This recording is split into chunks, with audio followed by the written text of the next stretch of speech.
អូនខ្ពស់ពេកបងគ្មានលទ្ធភាពទេថ្លៃមានត្រឹមចិត្តភក្តីគ្មានអ្វីប្រជែងនឹងគេសម័យនេះគេចាយលុយមិនមែនចាយបេះដូងស្មោះទេគ្មានន័យគេប្រុសស្អាតការលិបលូតត្រូវចិត្តអូនហើយមែនទេបើសម្រេចចិនចាក់ចេញទៅទុកបងនៅឈឺរីងរៃពូលដើមកពីនឹកហូរទឹកភ្នែករួមមិននឹកស្មានបងគ្មានសម្ភារៈនិយមលយដូចគេ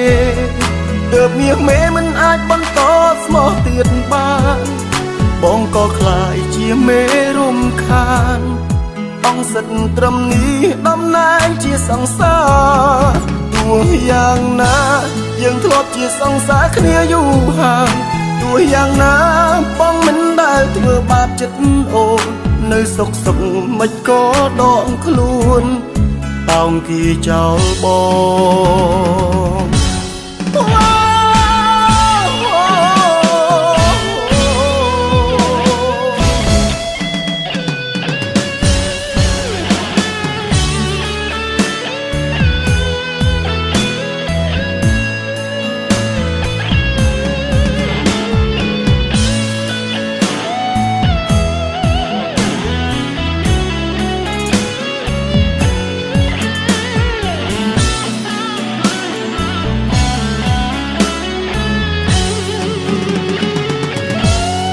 តម្រូវការអូនខ្ពស់ពេកបងគ្មានលទ្ធភាពទេថ្លៃ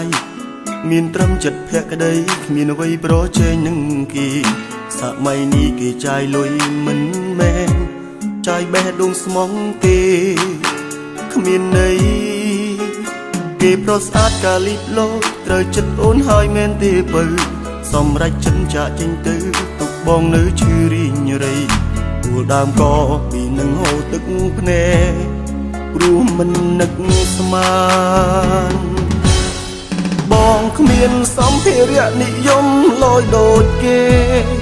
ទើបវាមេមិនអាចបន្តស្មោះទៀតបានបងក៏คล้ายជាមេរំខានអស់សិទ្ធត្រឹមនេះតំណែងជាសង្សារទោះយ៉ាងណា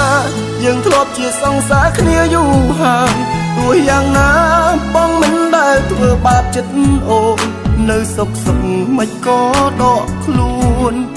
តោងគេចោលបងគ្មានសម្ភារៈនិយមលយដូចគេទើបមានមេមិនអាចបន្តស្មងទៀនបានបងក៏คล้ายជាមេរំខានអស់សិទ្ធត្រឹមនេះតំណែងជាសង្សារទោះយ៉ាងណាយើងធ្លាប់ជាសង្សារគ្នាយូរហើយទោះយ៉ាងណាបងមិនដែលធ្វើបាបចិត្តអូននៅសុខមិនក៏ដកខ្លួនតោងគេចោលបងនៅសុខ